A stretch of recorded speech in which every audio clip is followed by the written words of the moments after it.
Amen. Goeienaand familie, dit is lekker om saam met julle te kuier. En ja, ek was so klein bietjie absent gewees vir so 'n paar weke. My seentjie is gebore 2 weke terug, die mannetjie, so my laaitie. Ja. Weer eens, hy is ook baie mooi en hy lyk ook soos ek. So, dankie Here vir dit. Dis soos maar hoe dit werk. Die Here laat die kinders soos die pa lyk, dat die pa net seker is as sy kind. Jy weet, dis net seker maak dat dit is hoe dit werk. So ons Ezra Liter, en die naam Ezra beteken my pa se legend, so. Dit beteken helper from the Lord, royal helper. So ons is gebleis met hom, en ja, what a moment vir ons. So ja, dankie vir almal wat saam gebid het. Hy was in ICU gewees vir so 'n week of so, dankie vir almal wat saam gebid het, en ja, die mannetjie is weer sharp. Alles lekker. Voor ons gaan die preek afsluit vanaand, wat gaan oor goedkoop liefde, wat gebou is rondom geld, finansies, wat altyd lekker is om oor te preek. Mense like dit nie as die kerk oor geld preek nie, maar ons, dis hoekom jy ons daaroor moet preek. Ongelukkig, kyk dit nou 'n seisoen waarin ons is byvoorbeeld Bafana speel nou teen Kanada, en dit is nogals cool. Ek weet, dis die eerste keer ooit dat ons deur die group stages kom, en jy voel so weer 'n bietjie Rugby World Cup vibes, kyk, cool, man, die land so 'n bietjie wemelrag, bietjie trots op ons land, want dan kry jy ongelukkig politieke partye en ouens wat absoluut gedrewe is deur bose geeste om division te bring in ons land. En nou is daar 'n groep mense wat die 30ste Junie sê, maar kom ons gebruik geweld en kom ons gebruik aggressie op daai dag om ons sin te kry. En ons wil ons manier hê in hierdie land, en as dit nie so gaan gebeur nie, dan is daar consequences. En ons respond tot dit is cool, maar daar is 'n groter force op die aarde, wat ek nie dink julle in gedagte hou nie, en die force is genoem die kerk. Kerk is die enigste koninkryk wat nie vergaan nie. Dis die enigste ewigheidskoninkryk is die kerk. En vanaand wil ons in gebed intree en sê, Here, dankie dat die 30ste Junie, Dinsdag, nie 'n dag van geweld gaan wees nie, maar 'n dag van lig gaan wees, waar die Heilige Gees gaan sweep oor hierdie land, waar daar vrede en unity gaan gebeur, because no weapon formed against the church, no weapon formed against the unity of God will prosper. It will not happen. Suid-Afrika is geanoint vir global impact. Hierdie land het 'n anointing, hierdie land het 'n roeping, en die Here het ons in hierdie land gesit vir 'n spesifieke rede. En die kerk moet nou in gebed intree en sê, we're not going to stand for these things. Amen. En dat die Here regtig ons polisie sal kom empower en sê, maar Here, deur die heilige krag van die Heilige Gees, come and establish your kingdom in this place. Want mens weet die koninkryk van God word gevestig in 'n plek deur te kyk na unity. Where there is unity, the kingdom of God is there. Because the kingdom of heaven draws all people together. Wit mense, swart mense, kleurlinge, Indiërs, Afrikaans, Engels, Xhosa, wat ook al jy is, die koninkryk van God dra alle mense bymekaar. En dit is so cool om te sien hoe meer wakker jy is in die gees, hoe minder pla die vleeslike goed jou. Amen. Kom aan, die Bybel sê, ons geveg is nie teen vlees en bloed nie, maar teen bose magte, demoniese geeste wat operate in rebellion en in geestesdimensie. En kom ons spreek dit vanaand daai dimensie aan en sê, jy gaan niks reg kry in hierdie land nie. Kom ons steek ons hande op en ons declare net in faith, Here Jesus, hierdie land behoort aan U. Dankie Here Jesus dat Suid-Afrika geroep is vir global impact, Here. Ons is nie die Rainbow Nation genoem vir geen rede nie. En dankie Heilige Gees dat ons kan profeteer dat Dinsdag gaan 'n dag van lig wees, dit gaan 'n dag van vrede wees, dat die vyand sal nie sy weg kry nie, dat violence en geweld sal nie geskied nie, en ons declare dit en ons spreek dit, en ons kom as 'n kerk vanaand en ons bring 'n contradiction en ons bring 'n opstand teenoor dit wat die vyand gedink het hy gaan reg kry, he's not going to succeed. Ons declare unity in hierdie land, ons declare prosperity in hierdie land in Jesus se naam, en almal sê vol geloof. Amen. Amen. Kom ons gee die Here 'n klap. Hierdie land is syne. Amen. Hierdie reeks goedkoop liefde is gebou rondom finansies, wat ons help begelei om te sê, liefde is die dryfkrag agter hoekom ons gee. Liefde bepaal waartoe ons geld gaan. Liefde bepaal ons giving. Right, so ons het nou in hierdie reeks gesê dat jou jou geld gaan na die plek toe waar jou hart is. Jy kan sien waar 'n ou se hart lê deur te kyk wat hy sy geld aan spandeer. Die Bybel sê where your treasure is, there your heart will also be. So jy kan kyk, dit wat die ou sy geld aan spandeer, dis waar sy hart lê. That's the way it is. As jy so pas 'n girl ontmoet het op hoërskool, universiteit, al jou geldjies gaan na daai girl toe. Jy vat haar uit na, ek weet nie, een of ander fancy restaurant toe en die bil is R800, maar jy het dit. Jy moet gras sny vir 'n paar sonne, maar jy het dit, want jy value hierdie girl, so omdat ek haar value en ek haar graag wil hê, gaan ek net maar hierdie ouetjie betaal. Nee, dis hoe dit is. So, baie mense spandeer geld in hulle self. Al hulle finansies word geaccumulate en gespandeer deur hulle. So dit beteken natuurlik, cool, ek value myself, ek koop vir myself, ek spandeer op myself, ek op myself. So dis evidence van wat jy value. So ons het gesê dat liefde is nie goedkoop nie, want liefde kos my iets. En ek wil vanaand jou innooi in prosperity in. Ek wil jou vanaand innooi in rykdom in. En ek wil hê jy moet vanaand saam met my die gees van armoede se nek breek in jou lewe. Ek wil hê jy moet vanaand ontslaa raak van daai poverty mindset, daai poverty gees wat op mense lê waar ons sukkelend deur lewe gaan. Kan jy saam met my sê amen? Die Here het ons nie geroep om arm te wees nie. Dank God daarvoor. Christene is veronderstel om wel af te wees en ek gaan vir jou vanaand verduidelik hoekom. Maar geld is gekoppel aan waarde. So as ek iets waardevol ag, dan gaan my geld soontoe gaan.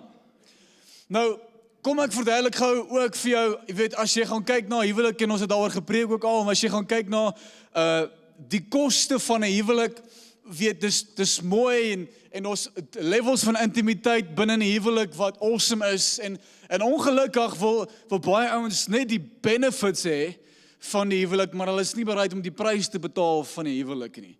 Okay, as jy met 'n girl wil slaap, dan is die orde van hoe jy met haar slaap die volgende. Jy gaan na haar pa toe uit respek uit. En jy sê vir haar pa, ek waardeer en sien waarde en potensiaal in jou dogter. Ek wil graag die res van my lewe met haar spandeer. Soveel so, dat ek bereid is om my lewe te gee vir haar. Want sy is so waardevol, dat sy gaan jou lewe kos. As jy met iemand wil slaap, gaan dit jou lewe kos. Jy gaan jou lewe moet neerlê vir hulle. Sy is so waardevol. Jy kan nie net sê, cool, ek wil die benefits hê van 'n huwelik, maar ek is nie bereid om die prys te betaal van 'n huwelik nie. It doesn't work like that. As jy wil hê, moet jy haar koop. Hoe koop jy haar? Met jou lewe. Dis wat die Bybel sê. Paulus sê, husbands, you ought to die for your wives. En as jy regtig lief het, as jy regtig lief is vir haar, sal jy sterf vir haar, sal jy alles vir haar gee. En dieselfde prinsip is gemodel deur Jesus homself. Dat Jesus sien jou as so waardevol, hy wil jou so graag gehad het. Hy wil so graag in 'n covenant ingaan met jou, in vergelyking met 'n huwelik. Hy wil so graag in 'n ewigheidsbond met jou wees, dat hy sê, ek wil jou possess, en al hoe ek dit gaan regkry, is deur my lewe te gee vir jou, en so jy dra 'n sekere waarde. En geen bate, geen mineraal, geen niks op die aarde was waardevol genoeg om jou te kon koop, behalwe die bloed van Jesus nie. Die bloed van Jesus was die enigste ding wat genoeg waarde gedra het om 'n ruiltransaksie te kon doen. Want al hoe jy iets kan koop, is as jy dieselfde hoeveelheid waarde kan offer as wat daai ding werd is, dan kan daar 'n transaksie gebeur.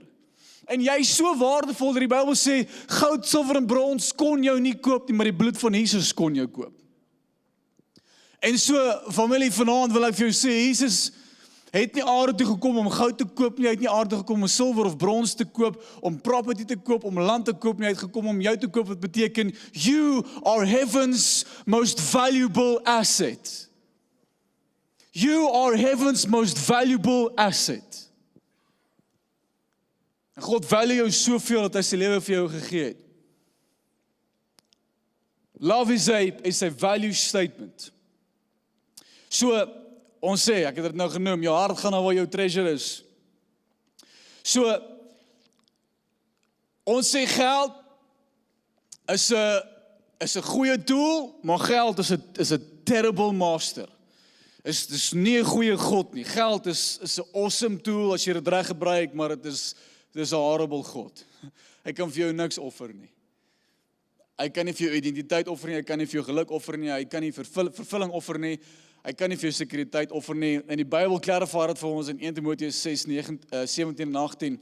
Paulus sê, teach those who are rich. Dis nou ek en jy. Kan jy sommer my sê amen? Teach those who are rich.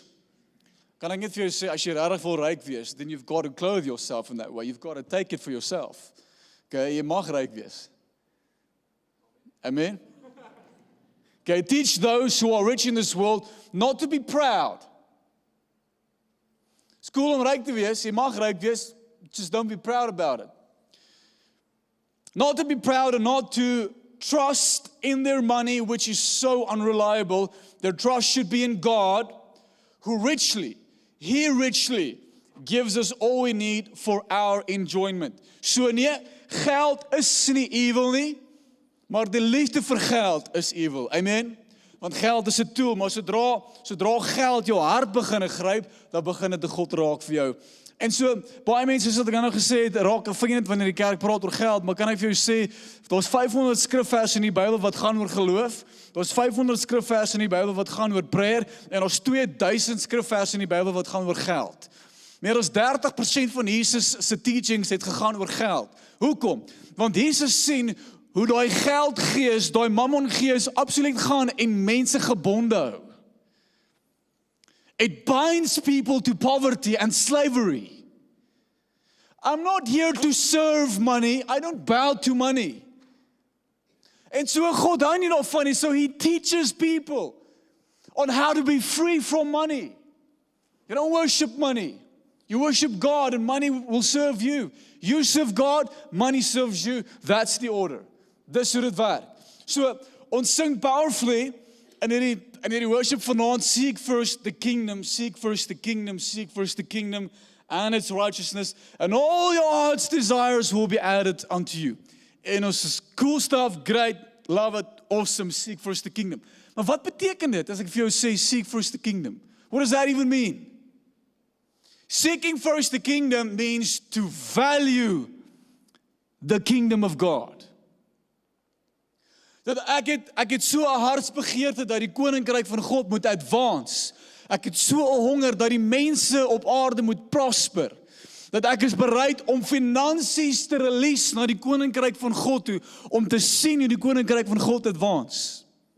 En ongelukkig is ons konstant elke dag besig om ons eie koninkryke te advance. Dit kan wees jou besigheid, you name it. Maar die goal is nie om my eie koninkryk te bou nie. Die goal is om God se koninkryk te bou.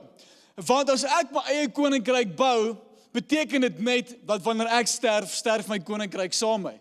Wanneer ek sterf, sterf my besigheid saam met my. Maar wanneer ek God se koninkryk bou, al sterf ek, gaan daai koninkryk aan. En dis wat ons wil hê. Ons wil multi-generational besighede bou.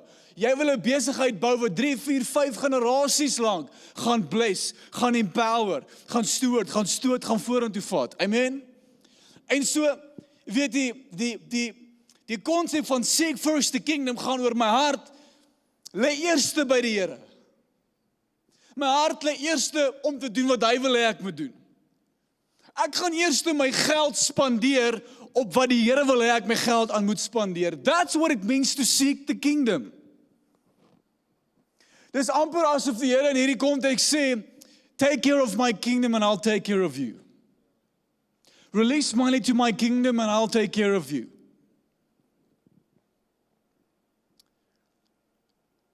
En so ons sê, cool, seek first the kingdom, great stuff.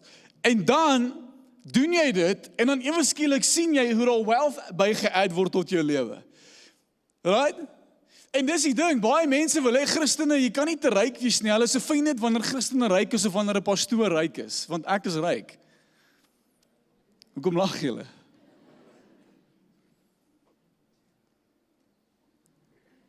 Ek mag ryk wees. Ekskuus P, hoe het jy daai kar gekry? Het jy die kerk se geld gebruik? Vir daai. Hoe het jy daai huis bekostig? Het jy daai nee, daar's 'n skrifvers in die Bybel wat sê, if you seek first the kingdom, God will add all these things unto you. Die kar wat ek het, die huis wat ek het, al die goeders het die Here bygeadd tot my lewe. As jy 'n vyand is tot die Here, vat dit op met die Here, nie met my nie. Hy het my gebless. Tweedens het jy geweet, 'n pastoor kan ook hulle wysheid gebruik wat die Here vir hulle gee om te invest. Om nie net liabilities te koop nie, om actually te invest in assets. Het jy geweet dat ek vir myself 'n kar kan koop deur ons besigheid? Wie sê ons raak in die kerk se geld? No, it's part of the promise. If you seek the kingdom, if you invest your life into the kingdom, all these other things will be added unto you. Ek kan vanaand vir julle sê, wanneer ons praat oor gee in die koninkryk, dan staan ons eerste in die ry. So Gen, Dan, Llewellyn, Benny, ek, leierskap hierso, ons staan eerste in die ry. Ons gee eerstens terug aan hierdie kerk, wat ons bydien. Sal nooit iets spreek en dit nie self doen nie. Nooit nie. Hoe kan jy dit doen? Hoe kan jy iets vir mense preek, maar jy kan dit nie self model en self doen nie? Het werk nie so nie. Dis my hartsbegeerte om te sien hoe die kerk prosper. Want as die kerk prosper, prosper jy. En dan prosper ons gemeenskap. It's the way it works. Ongelukkig het baie mense seer gekry in kerke, waar daar geen accountability is rakende finansies nie. Dis een of ander alleenstaande kerkie, waar daar een random pastoor is, wat net hy alleen weet waartoe die geld gaan in die kerk. Net hy alleen weet waarin die geld spandeer word. Die kerk neek uit mekaar uit, maar hy het 'n nuwe X5M Sport. Soos dude, ek kan met 'n geruste hart vanaand vir jou sê, en ek is super trots daarop, en ek wil hê jy moet ook saam met my daarop trots wees, dat in Doxa Deo is daar transparency, daar's integriteit, en as jy regtig wil, kan ons vir enigiemand wys wat in ons boeke aangaan. Ons kan vir jou presies wys waar elke sent spandeer word. En dis awesome om deel te wees van 'n kerk wat jy actually kan vertrou. En die geld wat inkom op 'n Sondag, gaan nie na ons sakke toe nie. Dit gaan om hierdie kerk te onderhou. Dit kos ons oor R1 miljoen 'n maand om hierdie kerk te onderhou. Die gronde, maintenance, die staf, daar's 'n magt om goeders wat moet geran word. Die geld gaan om die kerk te empower. Om kursusse te ran, om ouens in skole te plaas. Daar's soveel goed wat gaan rondom dit. But we give towards the kingdom. We want to see the kingdom advance. Amen. Ons gee eerste. So, die preek actually vanaand gaan net oor hoe werk dit wanneer jy jou tiende gee vir die Here. Wat is tiende? Kom ek lees die vraag hierso. How do I work out my tithe, and isn't tithe an Old Testament concept? Hoe werk ek uit wat my tiende is, en is tiende nie net 'n Ou Testamentiese konsep nie? Dis waar baie mense vassak met hierdie twee goed. Nou, hier's wat dit belangrik is om te sê. Mense vra, moet ek 10% gee voor aftrekke of 10% na aftrekke? Voor tax, na tax. Hoe bepaal ek dit? Okay, vir die studente, ek weet nie hoe werk julle geldsaake nou nie. Maar voor ek my girl uitgevat het weet of na ek my girl uitgevat het weet.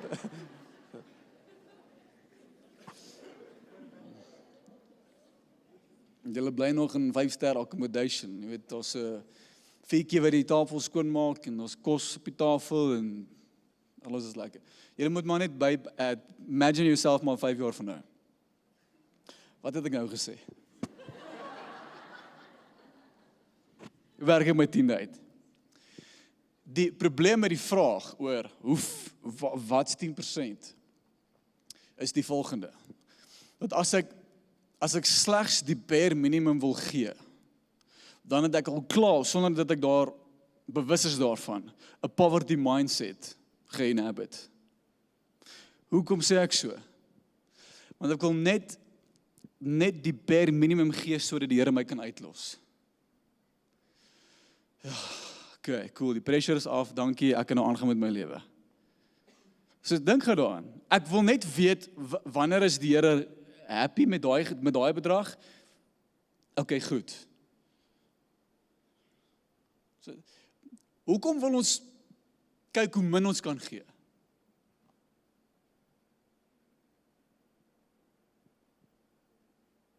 Hoekom? Die vraag is eerder, Here, U ken my budget. U weet wat aangaan in my geld. Ek vra Here dat U my sal lei hierdie maand. Wys vir my, praat met my oor hoeveel U wil ek moet gee hierdie maand. En baie keer wanneer jy met jou praat oor jou gee, ons het gesê in die eerste preek van hierdie reeks, jy budget jou gee en dis great, you stick with that. Maar die Here is altyd welkom om jou budget te interrupt. As jy vir jou sê, ek wil hê jy moet hierdie maand so te gee, dan doen ek dit, al weet ek nie hoe dinge gaan uitwerk later die maand nie. Ek doen dit, want ek sit nie die orde in my huis reg. Ons gee, want ek wil net goed bepaal, net vasmaak wie is God in my huis. Nie geld nie. Ek gaan nie laat geld my tree bepaal of my besluite bepaal nie. Die Here gaan my tree bepaal en die Here gaan my besluite bepaal. Nie geld nie. Amen. So, die vraag is nie wanneer, hoe werk 10% nie. Die vraag is, Here, hoeveel wil U hê moet ek gee? En dit is elkeen, dit is ge-individualized van persoon tot persoon. Die Here weet waar jy is in jou journey. Die Here weet waar jy is in jou journey. Party ouens word dividende uitbetaal in hulle besighede. En die Here praat hulle jaar lank met die ouens sê, cool, as daai dividende uitbetaal wil ek hê, jy moet R50,000 van die dividende saai soontoe. En die Here is al die hele jaar besig met daai ou te praat oor die dividende wat hy moet saai. Elke ou het sy eie journey met God. Al wat ek vanaand vir jou sê is just be obedient to what God says you must do. Amen.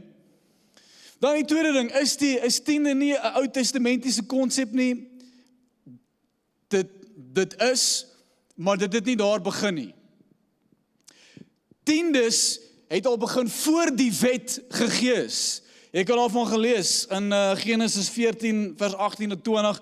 Abraham het 'n tiende gegee van sy rykdom aan Melchizedek. Nou, scholars sê Melchizedek is 'n expression van Jesus, dis 'n verskyning van Jesus in die Ou Testament.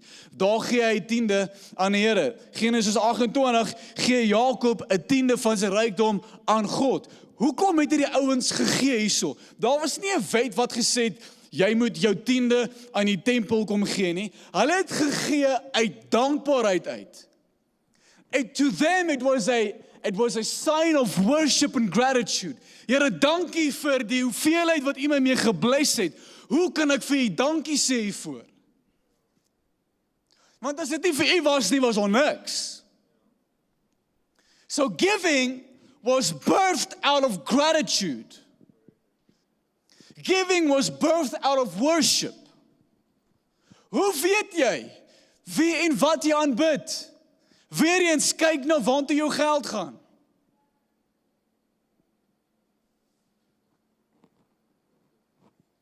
Kyk waartoe jou geld gaan. Dis 'n teken van wat jy aanbid.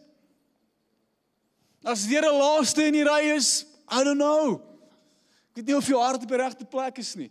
But giving was there before the law.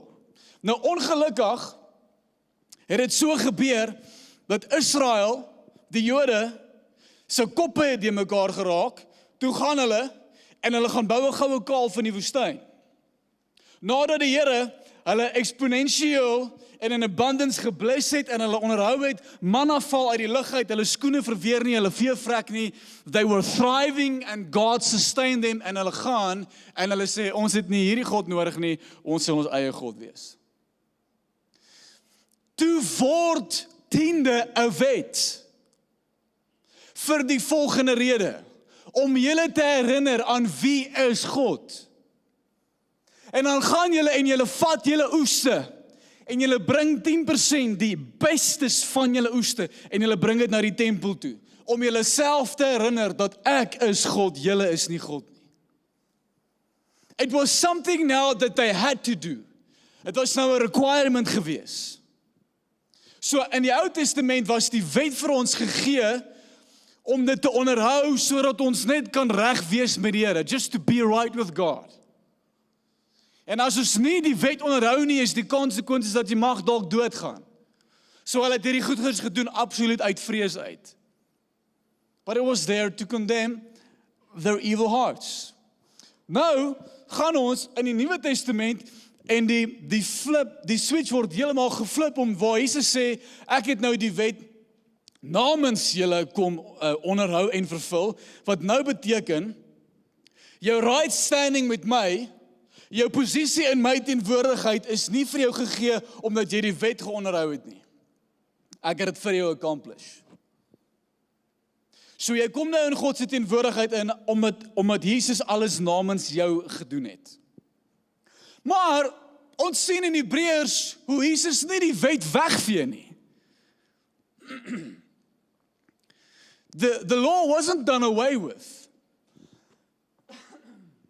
Sorry, ek preek op my maag het my.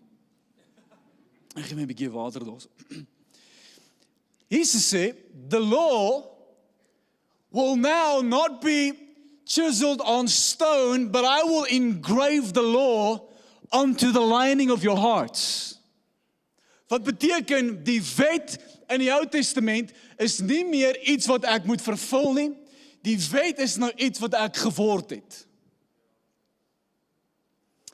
Ek weet nie of dit sin maak nie. Onthou die wet in homself is heilig. Jy moet die Here jou God aanbid. Jy moenie steel nie, jy moenie egbreek pleeg nie, jy moenie moord pleeg nie. It's a holy life. Maar nou kom maak die Here my heilig. So nou verneek ek nie op my vrou omdat ek nie mag nie.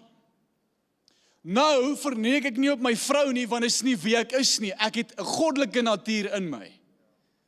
Ek steel nie omdat ek nie mag nie. Ek steel nie want dit is nie wie ek is nie. Maak dit sin? Nou, ek gee nie meer om in die Here se goeie boekies te kom nie. Ek gee nou van dit is wie ek is. Omdat God 'n generous God is, het ek 'n generous mens geword. It is part of my DNA. So nou sê Paulus in 2 Korintiërs hoofstuk 9 vers 7.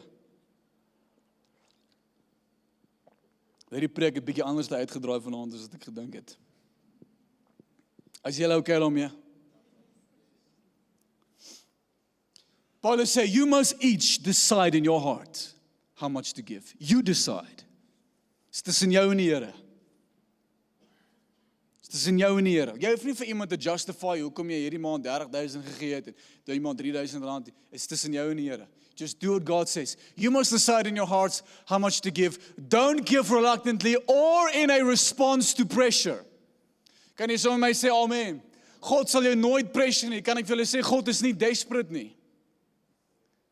God is nie gou-gou, jy moet gou-gou gee, jy moet vinnig want anders te gaan die nie uitwerk nie.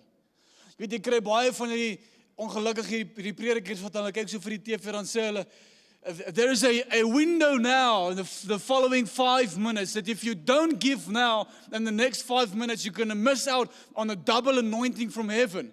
So there's a number on the bottom of the screen, quickly pay in. En ewe skielik voel jy, Jessie, ek wil nie die anointing mis nie. Ek wil die Here se blessing hê en jy gaan op jou foon en jy voel gepressure, jy skree op jou vrou, jy verkoop jou hond, verkoop jou kar want jy moet nou hierdie ding gee hierso.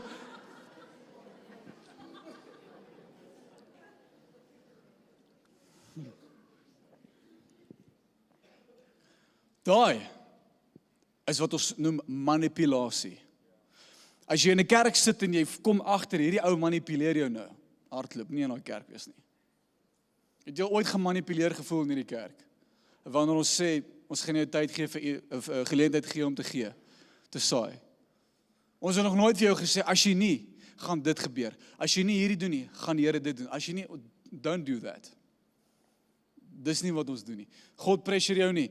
Ook, jy kry party car salesman, as hulle sê vir jou, hoorie, wil jy hierdie kar hê, jy moet vinnig maak, want hier is 10 ouens in die ry wat hierdie kar wil hê, en as jy nou 100,000 rand deposito kan betaal, en dan seel ek die kar vir jou, en jy voel, okay, ek nou besluit maak, en relax jy vir my, chomie, relax jy. Die kar is hier as 'n kar, hy besluit vir wie hy hom wil gee. Kan jy saam met my sê, amen? Die Here pressure jou nooit nie.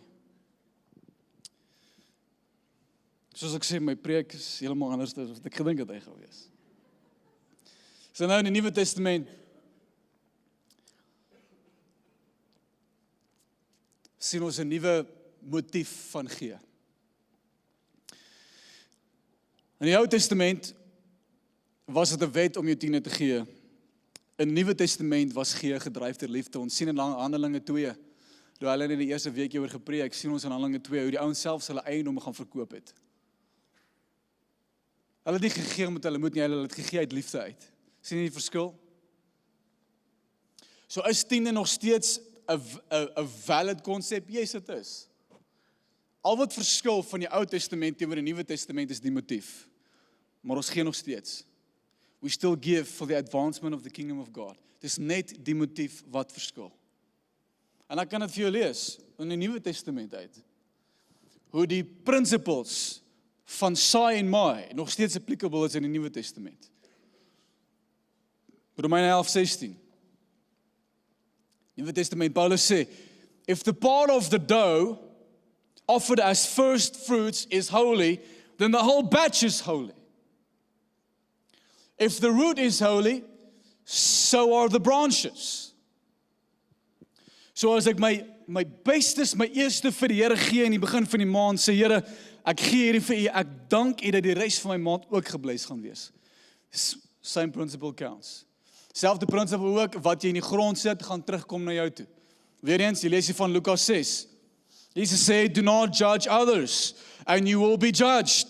Do not condemn others, or it will come back against you. Wat jy saai, kom terug na jou toe. Forgive others, and you will be forgiven. What you sow, you reap. Vers 38. Give, and you will receive. It's a biblical principle. Your gift will return to you in full, pressed down, shaken together to make room for more. Moenie vir my sê dat Christene moet arm wees nie, want as ek nou hierdie skrifvers lees, kyk, dan praat dit oor alles behalwe armoede. Amen. Pressed down to make room for more, running over, poured into your lap. The amount you give will determine the amount you get back. Dan sê hy ook 2 Korintiërs 9:6.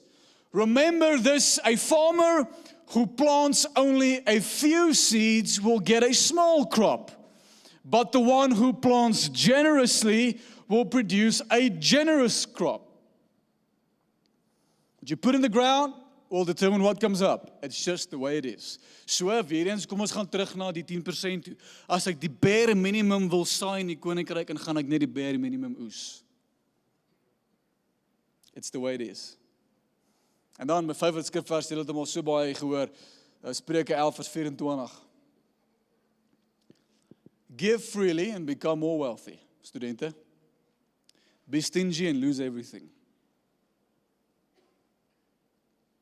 Scripture. Salomo het hierdie geskryf. Hoe cool is dit? We give. Ons gee, dis wie ons is. So ek wil jou encourage vanaand. Even ek en my vrou, ons huisgesin, het in ons harte besluit, dat ons sal bepaal, waartoe geld gaan. Geld gaan nie bepaal waartoe ons gaan nie. En so een van die grootste redes hoekom ons gee, en ek kom nou by die koninkryk se advancement, een van die grootste redes hoekom ons gee, is om net weer eens te bepaal wie is God in ons huis. 1 Korintiërs 8:6 sê, yes, there is but one God, the Father. Julle kan hom opsit as julle met daar. Yes, daar's hy.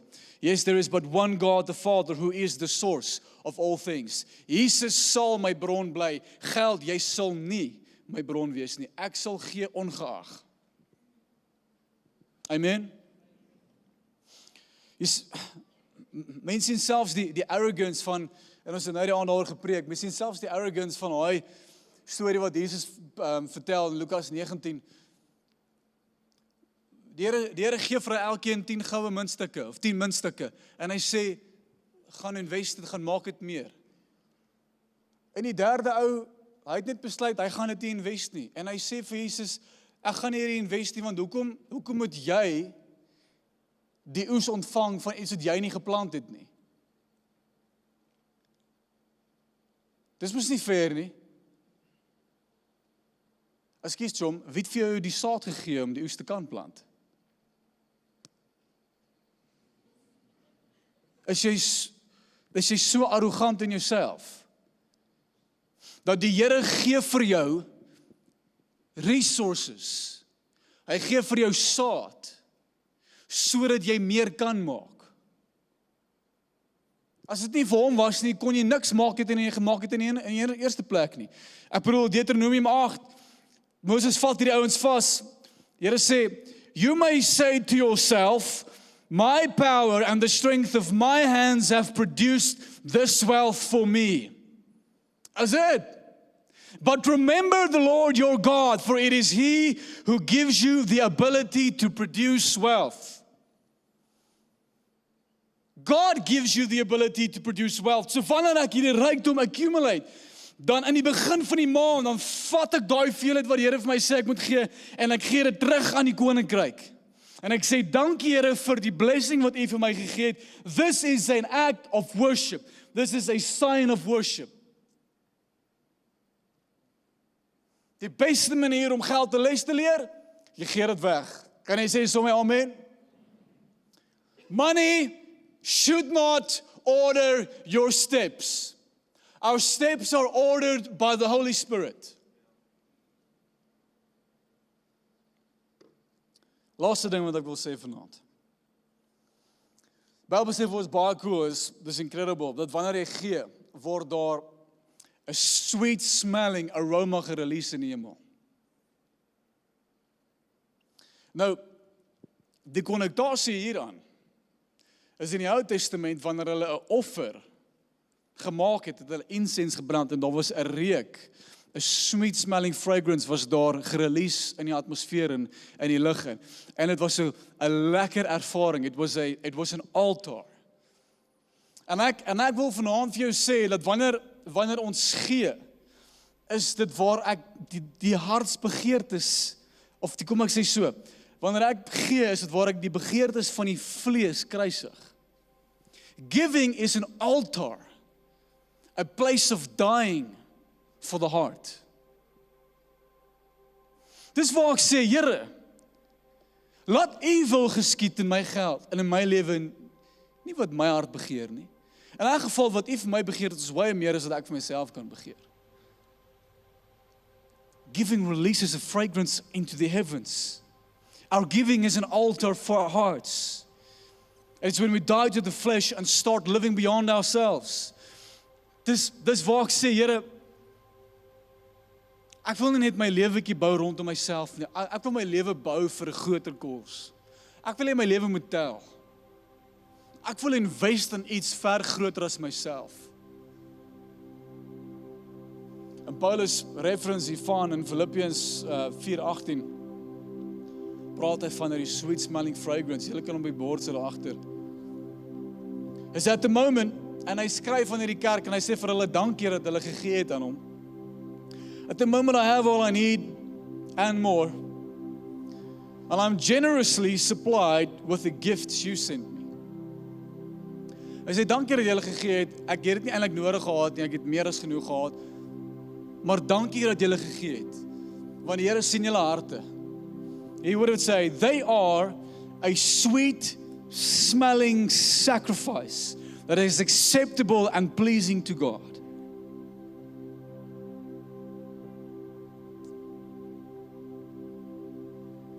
Hebreërs 13 vers 15. Hy is nie op die skerm nie.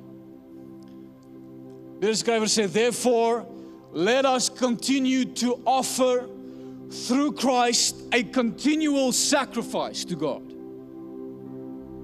And don't forget to do good and to share with those in need. These are the sacrifices that pleases God. Ek gee, want ek sterf vir myself. Maak dit sin, kerk?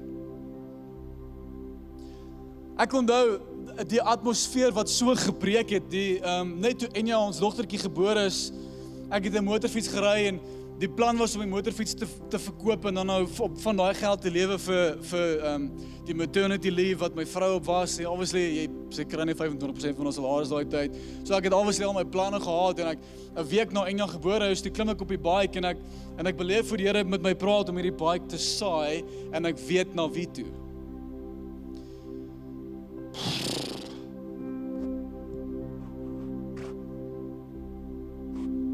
Daar gaan al my planne uit die venster uit. Ek ignore dit, klim op my bike en ek voel dit. Ek ignore dit, klim op my bike, voel dit. En ek begin net agter te kom, maar die Here is regtig besig om my hart te arresteer oor hierdie ding. Come on, Pierre. Don't let your possessions and money rule you. You serve Jesus. Be obedient to the Lord. Ek gee nie omdat ek obligated is nie, maar ek gee omdat ek Jesus worship. Ek maak die besluit in my hart. Kan ek vir jou sê, daai oomblik toe ek daai keuse gemaak het, Here, ek saai hom. I felt this pressure go off. Dit was hierdie armoede geesietjie wat weer op my skouers kom lê en ek het dit nie eens agtergekom nie. Toe ek in my hart sê, ek doen dit.